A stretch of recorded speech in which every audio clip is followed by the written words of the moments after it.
India youth games 2025 में भागलपुर जिले के खिलाड़ियों ने शानदार प्रदर्शन किया, जिसके लिए उन्हें सम्मानित किया गया। भागलपुर समीक्षा भवन में आयोजित कार्यक्रम में डीएम डॉक्टर नवल किशोर चौधरी ने जिले के 6 खिलाड़ियों को पुरस्कृत किया। इसके अलावा जिला प्रशासन ने खेलो इंडिया यूथ गेम्स में बेहतर कवरेज करने वाले पत्रकारों को भी सम्मानित किया। बिहार राज्य ने खेलो इंडिया यूथ गेम्स 2025 में कुल 36 पदक जीते, जिसमें भागलपुर जिले के खिलाड़ियों द्वारा प्राप्त पदकों की संख्या 6 है। ये आयोजन बिहार के पटना, राजगीर, बेगूसराय, गया और भागलपुर में किया गया था। डीएम ने खिलाड़ियों की प्रशंसा करते हुए कहा कि उनकी मेहनत और समर्पण ने उन्हें इस मुकाम तक पहुंचाया है। उन्होंने कहा कि जिला प्रशासन खिलाड़ियों को हर संभव समर्थन प्रदान करेगा ताकि वे अपने खेल कौशल को और भी बेहतर बना सके। सम्मान समारोह में पत्रकारों को भी सम्मानित किया गया, जिनमें रिसेंट बिहार के पत्रकार सुमित कुमार सहित जिले के अन्य पत्रकार शामिल हैं। डीएम ने कहा कि पत्रकारों की भूमिका खेलों के प्रचार प्रसार में बहुत महत्वपूर्ण है और जिला प्रशासन उनके योगदान को सराहना करता है। सम्मान समारोह में खिलाड़ियों और पत्रकारों को सम्मानित करने के साथ साथ उनके उज्जवल भविष्य की कामना की गई। इस अवसर पर जिला जनसंपर्क पदाधिकारी नागेंद्र कुमार गुप्ता सहित जिला प्रशासन के अन्य अधिकारी भी उपस्थित थे। तैयारियां किया था उसको विश्व पटल पर रखने का कार्य हो, भागलपुर के बाहर के लोगों को बताने का कार्य हो, भागलपुर की प्रतिष्ठा और बिहार की प्रतिष्ठा बढ़ाने का कार्य हो, इन सभी कार्यों में हमारे मीडिया बंधुओं का अहम योगदान रहा है। प्रिंट और इलेक्ट्रॉनिक्स मीडिया के सभी एक व्यक्ति ने काफ़ी मेहनत किया है और हमारे यहाँ के अच्छे कार्यों को विश्व पटल पर दिखाने का कार्य किया है।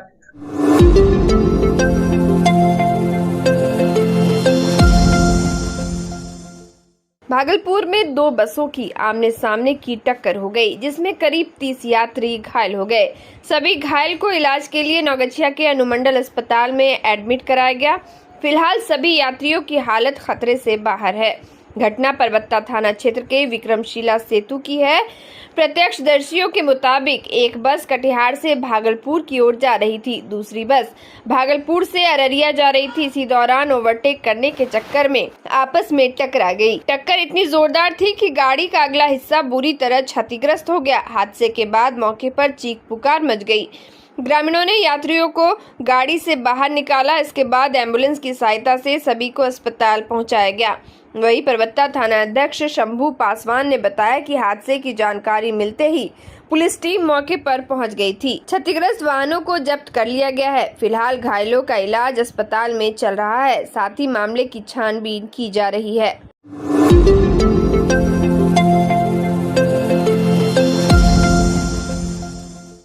भागलपुर के तिलका मांझी भागलपुर विश्वविद्यालय में लगातार फर्जीवाड़े की शिकायत मिल रही है। 20 दिन पहले एक बड़ा फर्जीवाड़ा सामने आया था, जहां परीक्षा विभाग द्वारा फर्जी मार्कशीट और फर्जी एडमिट कार्ड बेचने का काम परीक्षा विभाग के कर्मचारियों द्वारा ही किया गया था।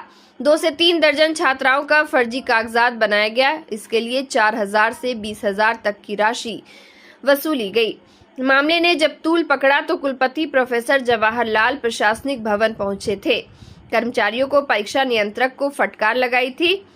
कर्मचारियों के मोबाइल में कई गड़बड़ियां भी पाई गई और उन्हें एफआईआर दर्ज करवाने का भी आदेश दिया गया, लेकिन एक कर्मचारी संजय कुमार को सस्पेंड किए जाने के बाद अब तक आगे कोई कार्रवाई नहीं की गई। वही फर्जी मार्कशीट लेकर छात्राएं इधर उधर घूम रही हैं। कुलपति से लेकर विधायक के कार्यालय का चक्कर काट रहे हैं, लेकिन इस ओर कोई पहल नहीं हो रही है। छात्रों की परेशानियां दूर होती नजर नहीं आ रही है। छात्र छात्राओं की शिकायत है कि उन्हें फर्जी मार्कशीट और फर्जी प्रमाण पत्र दिया गया। अब आगे कोई सुनने वाला ही नहीं है।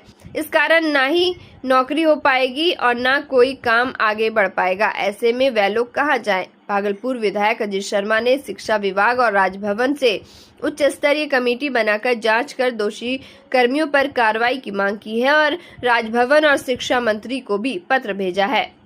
गए तो यूनिवर्सिटी में हमको नंबर बढ़ा के दे दिया गया, कहा तुम्हारा काम हो गया है। कौन बढ़ा था? संजय कुमार। फिर उसके बाद फिर हमको सीएलसी का जरूरत पड़ा, तो हम सीएलसी लेने कॉलेज गए तो कॉलेज में कहा तुम्हारा ये सर्टिफिकेट फर्जी है। कॉलेज में क्या बोला? कॉलेज में कहा सर्टिफिकेट फर्जी है, जबकि यूनिवर्सिटी से अलॉट किया गया। यूनिवर्सिटी से अलॉट किया गया था। ऐसा बहुत से छात्र छात्राओं का कंप्लेन आया है कि कुछ ले दे के यहाँ पे मार्कशीट और एडमिट कार्ड फर्जी बना के दिया जा रहा है।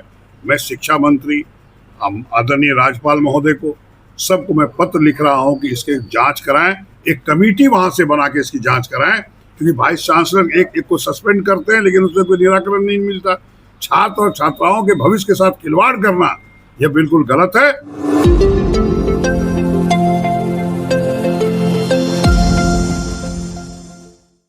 श्रावणी मेले की तैयारी को लेकर मालदा डिवीजन के डीआरएम शिव प्रसाद ने रेल अधिकारियों के साथ सुल्तानगंज रेलवे स्टेशन का निरीक्षण किया। इस दौरान उन्होंने रेल विभाग के अधिकारियों को साफ सफाई, कावड़िया सेवा शिविर, सीसीटीवी कैमरा, स्वच्छ शौचालय, नाला और रोड की मरम्मत करने का आवश्यक दिशा निर्देश दिए।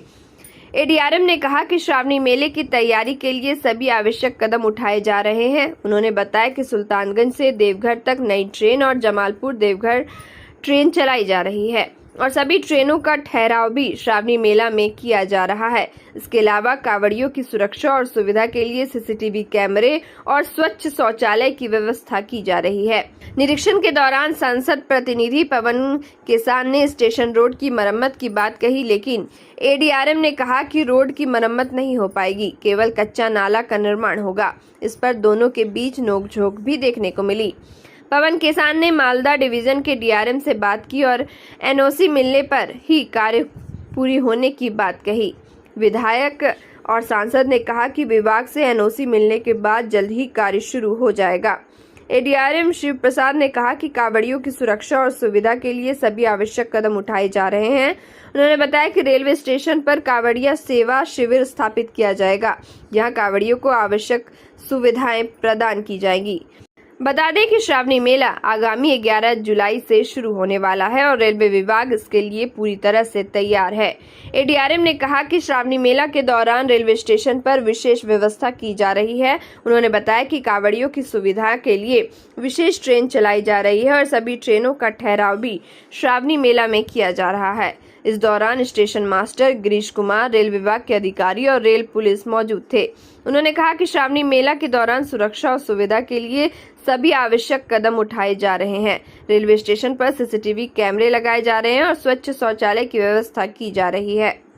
सुल्तानगंज पर हमारी पूरी तैयारी है और कुछ स्पेशल श्रावणी मेला स्पेशल पैसेंजर ट्रेन भी दिया गया, सैंक्शन किया गया है, जिसमें सुल्तानगंज जमालपुर है, उसके बाद जमालपुर देवघर है, उसके बाद देवघर गोडा है और भी जो एक्सप्रेस ट्रेन है जिसका स्टॉपेज नहीं था, तो श्रावणी मेला को देखते हुए उसका स्टॉपेज भी यहाँ दिया गया है और अगर भीड़ बढ़ी तो उसके स्टॉपेज को भी हम लोग बढ़ा सकते हैं। और यहाँ पर जो क्राउड कंट्रोल के लिए 40 सीसीटीवी कैमरे लगाए गए हैं, आरपीएफ की स्पेशल फोर्स भी मंगाई जा रही है, वो भी यहाँ फोर्स लगेंगे और एक कंट्रोल रूम बार रूम यहाँ बनाया गया है जिसमें 24 आवर एक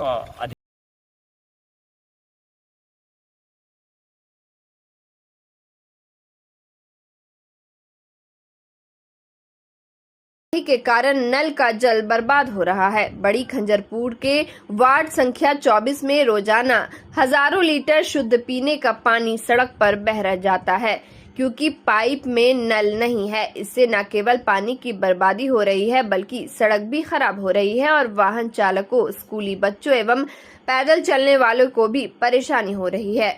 स्थानीय निवासियों का कहना है कि विभाग की लापरवाही के कारण उन्हें कई समस्याओं का सामना करना पड़ रहा है।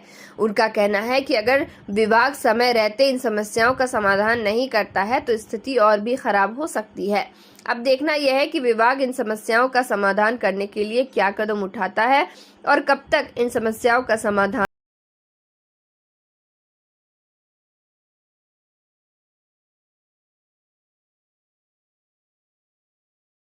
सुल्तानगंज में युवा जदयू प्रखंड कमेटी के विस्तार को लेकर एक अहम बैठक आयोजित की गई। इस बैठक में मुख्य अतिथि के रूप में स्थानीय विधायक प्रोफेसर ललित नारायण मंडल, सुल्तानगंज विधानसभा प्रभारी पंकज पटेल, जदयू अनुसूचित जाति के जिलाध्यक्ष महेश दास, जदयू प्रखंड अध्यक्ष सदानंद कुमार और अन्य वरिष्ठ नेता उपस्थित थे। बैठक के दौरान मुख्य अतिथि प्रोफेसर ललित नारायण मंडल ने आगामी विधानसभा चुनाव की तैयारी पर चर्चा करते हुए बिहार में फिर से नीतीश कुमार के नेतृत्व में सरकार बनने की बात कही। उन्होंने अपनी उपलब्धियों को भी साझा किया, जिसमें रिवर फ्रंट और बडुआ नदी का पानी दक्षिण क्षेत्र के किसानों के खेत में पहुंचाने की योजना शामिल है। उन्होंने कहा कि इस योजना से क्षेत्र के विकास में नई गति आएगी और किसानों को लाभ होगा। इस अवसर पर नवनिर्वाचित पंचायत अध्यक्षों को मुख्य अतिथि द्वारा प्रमाण पत्र देकर सम्मानित किया गया। प्रमाण पत्र पाकर पंचायत अध्यक्षों के चेहरे पर खुशी साफ झलक रही थी। बैठक में युवा जदयू प्रखंड अध्यक्ष आलोक कुमार ने अध्यक्षता की और जदयू नगर अध्यक्ष मनीष कुमार ने मंच संचालन किया। कार्यक्रम में जदयू के वरिष्ठ कार्यकर्ता और पदाधिकारी भी उपस्थित थे, जिनमें जदयू जिला महासचिव विनय सिंह, युवा जदयू जिला अध्यक्ष पंकज पटेल, जदयू महिला अध्यक्ष प्रेम प्रभा सिन्हा और अन्य शामिल थे।